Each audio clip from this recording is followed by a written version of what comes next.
recesses of the mind are comfortable spaces, velveteen and dark, folds of fabric with small forgotten things skittering about. And if the fabric were to be pulled back just so, one could hear thoughts or see through the eyes of the bearer. As pleasant as it was, though, this forgotten space quickly became dull. At least, it did for Tanith. She had been watching her latest host, a traumatized little thing who most seemed to call Mouse, go through mundane tasks, bored out of her little demonic mind, when she decided it was about time to go exploring. A heavy, dark mist oozed out from between the folds of the velvet fabric, quickly taking form from the bottom up. Perfectly balanced feet came first, standing on the pads on cool stone with the heels lifted, as if wearing heeled shoes that weren't actually there, quickly followed by smoothly sculpted calves and muscular thighs, full hips and taut curves, perfectly smooth stomach, full, firm breasts and beautifully arching back, cat-like shoulders and slender arms leading into pianist's fingers, smooth swan neck, and an oddly long face that seemed almost alien, though it looked more exotic than unseemly, with yellow-orange, almond-shaped eyes that gave the appearance of a cat, or possibly a snake. Finally, auburn tresses tumbled down from the top of her head, the tips tickling at the dimples that formed in that meeting of rump and hip. The demon looked herself over, smiling in approval of her design and running her hands appreciatively over the curves. She frowned, however, as she got the feeling she had forgotten something. Something was missing. What was it that humans always had? It had been so long, it seemed. Ah, of course, she cooed, looking down at the completely smooth stomach she had created. How could I have forgotten? A single finger ran down the pale skin, stopping and pressing at the center of her stomach, and pulled away to reveal the brand new, and admittedly rather adorable, navel. Much better. She stretched, reveling in her new form for a moment longer before deciding it was time to move on. Even though she was now out of the blackness of the recesses of Mouse's mind, the tiny room she had stepped out into was still quite dark. She could make out faint outlines of various forgotten objects, feel the stone beneath her feet, but the only light came faintly from a set of stairs off to the right. Tanith headed down the tight, spiraling staircase of a tower, soon finding that the light she had seen was from periodic windows along the outside wall. A full moon shone in a starless night sky, illuminating the world of Mouse's mind. She exited through a rickety wooden door and stepped out into a brilliant garden. It was huge, the expanse reminding her of the castle gardens of old, and was filled with an incredible amount of fascinating things. Hedge mazes lined the outer edges, small fountains and various benches had their places, and posing stone statues littered the landscape. The moonlight cast the entire scene in tones of silver and gray, but, except for the cobblestone paths, the ground was a sea of bright, glowing red. Stunted rose bushes covered every inch of open earth not taken up by the hedges. Each bloomed the bright, crimson color of the hair of the little friend Mouse had rushed to save earlier in the day. Calibri, that was the name. The name came to her mind in Mouse's voice, an image coming up with it as the scent of the roses reached Tanith's nose. And as she walked and drew in the scent, a rush of memories, of moments, flooded her mind, each one having to do with the overly peppy gunslinger. On closer inspection of the roses, she noticed many that had not bloomed, still folded and holding a duller glow than the rest. A single whiff of one of them, and Tanith knew that these ones would never open. While each of the blooming roses were things that had happened, the enclosed blossoms held on to things never said, never done, and all of them regretted. Tanith moved onward, listening to and watching the flower memories go by as she headed toward one of the many, many statues. This one was of a rough-looking man holding a vibroblade, posed as if about to plunge it into someone. At the base of the statue was a plaque with a simple, blocky text giving the name, date, and a short description of how the man died. It seemed that this one had met his demise by the hand of Mouse's sniper rifle, a single bullet to his skull. Every statue was the same. Some were men, others women, some deserving of their death, others simply a job for the silver-haired assassin. Each of them posed as they had been just before meeting their end. It made for quite the interesting story. The statues were functionally all the same, save for one. As Tanith made her way into the very center of the gardens, she came to a larger circle of cobblestone, a statue made of smooth marble instead of the rough stone elsewhere in the garden, featured in the middle, standing far larger than any of the others, and while the rest were each a single focus, this one had 3. Chains and shackles bound a teenaged mouse to the base of the piece, and her sculpted face stared in horrified awe as a burly man stumbled back above her, a young Calibri atop him, feet planted on his chest and gut, one hand gripping his shirt for leverage, the other coming up in a knife hand aimed at the man's throat, ready to plunge deep and sever trachea, veins, and arteries. Her face twisted into a manic snarl of rage, eyes burning with an unseeing insanity. Something burbled at the base of the statue, drawing Tanith's attention to a lazy fountain of water bubbling up and flowing out over the edges into a stone basin surrounding it. On the surface of the pool, the scene was reflected, but beneath swam white koi whose only markings were a different phase of the moon on each of their foreheads in pitch black, and they swam the circle of the fountain in a constant widdershins motion. Something moved swiftly on the edge of her vision, drawing her focus away, but when she looked to see what it was, nothing was there. Tanith tilted her head curiously, eyes narrowing, but moved on. The hedges and statues eventually gave way to the main building, and the woman smiled. Ah, she had been right. A castle it was. The palace, Tanith noted with no small amusement, of Versailles. It wasn't exact, of course.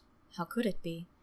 From what she'd understood so far of the flashes and thoughts of memories she'd caught while hidden away, these people had not even set foot on Earth for a very long time. No, this was the Versailles of images, of books, and of fantasies. The important sections were recognizable, but the finer details and farther wings of the castle were hazy, incomplete, or simply made up. Tanith swayed through the open doors from the gardens, stepping into a hall lined with paintings. Another movement, smaller, softer. The woman looked to her left to see a child. A young mouse gawked up at her in terror, her form slightly transparent, a shade of Mouse herself, a portion of her personality. When the woman smiled, the child turned and bolted, running off down the grand hallway. Tanith did not follow. She had no interest in the child just yet. Instead, she continued on, wandering the rooms of the gallery halls, studying the memories painted upon the ceilings and canvases, the tiny statuettes and small portraits that filled each room. Each room was a period in time. The farther back in her memory, the duller the light in the room. The memories in the paintings ranging from horrific to melancholy, with the extremely rare, small image of truly happy.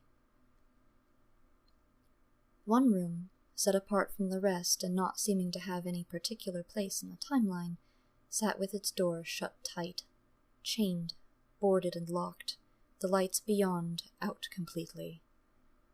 Without even opening it, Tanith knew these were fears, terrors that Mouse wished to never think about again, to never have anyone know. Eventually, Tanith made it to the rooms that were more recent, the lights brighter, illuminating everything in brilliant color and perfect recall. As she came upon one such room, the child Mouse skittered from the doorframe and back into the hall, running in horror, though not from the new intruder. As Tanith watched, a shadow creature came from the room. Faceless, dark, dangerous, its form shifting as if it were uncertain what it wanted to be as it stalked after the child, seemingly uninterested in Tanith, or perhaps unaware of her presence just yet. Her head tilted again, and she watched the two a moment longer as she made her way into the room. The paintings here were strange. Some had memories, but the brushstrokes were different than the rest, the style slightly off from Mouse's more romantic portrayal of things. In one of the ship's habitat cabins, Mouse stared down two women dressed in black, while another looked on. Calibrian chains. The three women being brought down, killed. But then there were the others. The paintings that hadn't been repainted by some other hand were simply smeared with paint, covered, blotted out. One painting hung slightly askew, as if the child from earlier had been trying to take it down, perhaps to fix it, before she had been interrupted. "One of these things is not like the other," Tanith sang in an eerily lilting tune. "One of these things just doesn't belong." She moved to each painting in turn, touching it and pressing past the new, still-drying oils, and her suspicions were confirmed. This was the work of a psionic. Someone did not want her remembering. A woman named Starbringer. The other two were Pain and Pleasure. Tanith actually rolled her eyes at the name choices. Starbringer, a Riven. She had discovered information about a nanoplague, a plague Mouse had run into before, it seemed.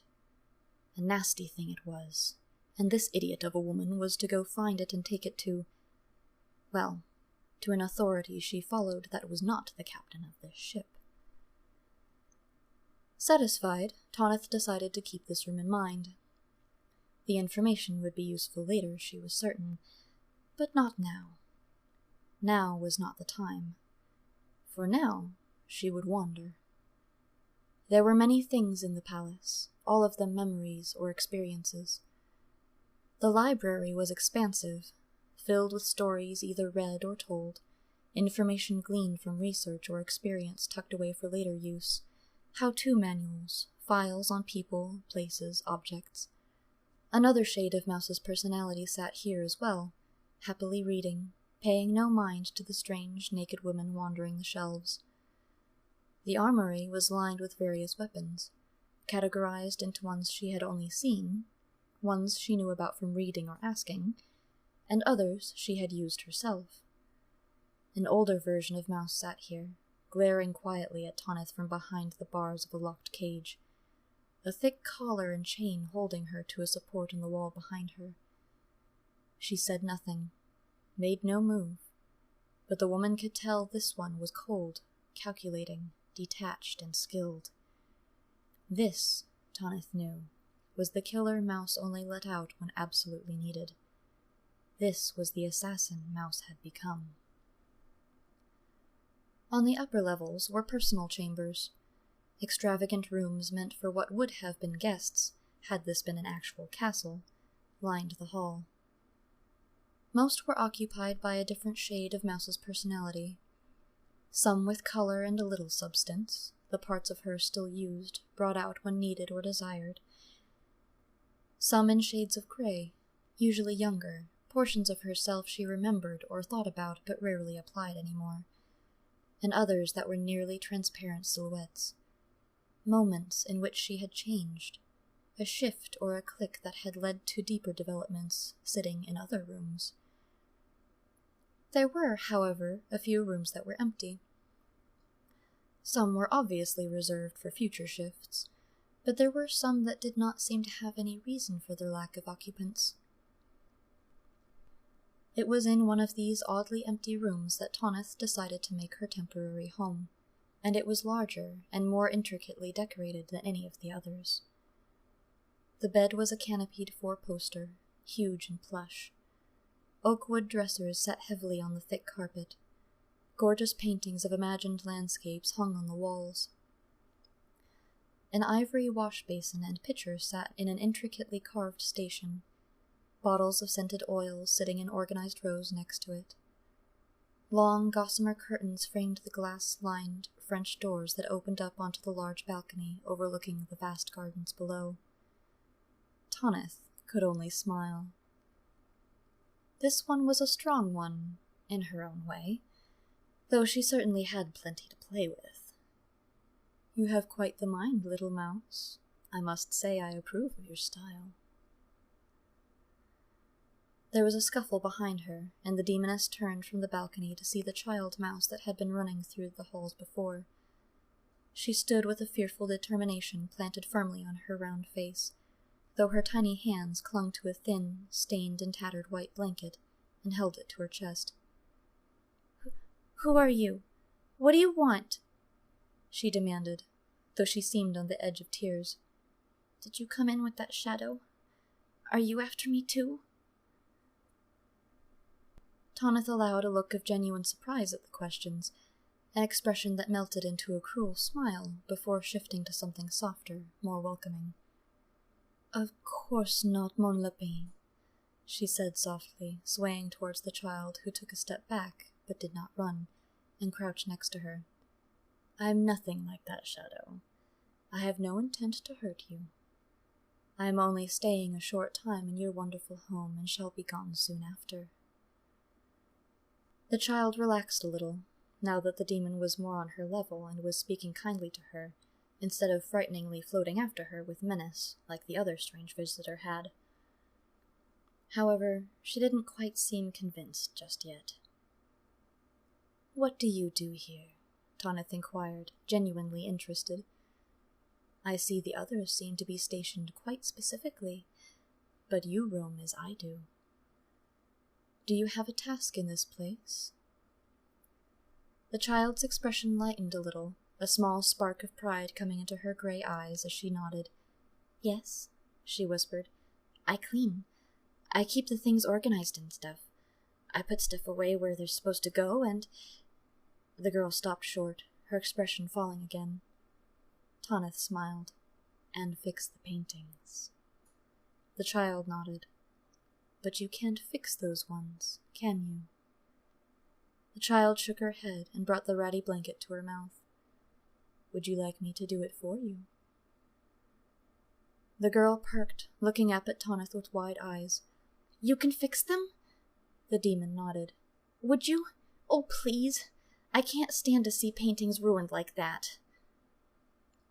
"Of course. If you let me stay here, I will help you clean those paintings until they shine like new. Will you allow me to stay for a while?" The child beamed and nodded emphatically. "Of course! Oh, thank you, miss, thank you. What is your name?" Tanith smiled a slow, mirthless smile, a graceful hand reaching out to pat the child's head. "Miss will do fine for now. And what should I call you, ma petite?" "Mishka," the child stated proudly. "Mishka Vetrova, and don't you forget it." "I certainly won't, little Mishka," the demon cooed. "I certainly won't." Moonlit Mindscape was written and performed by Elaine Gregor.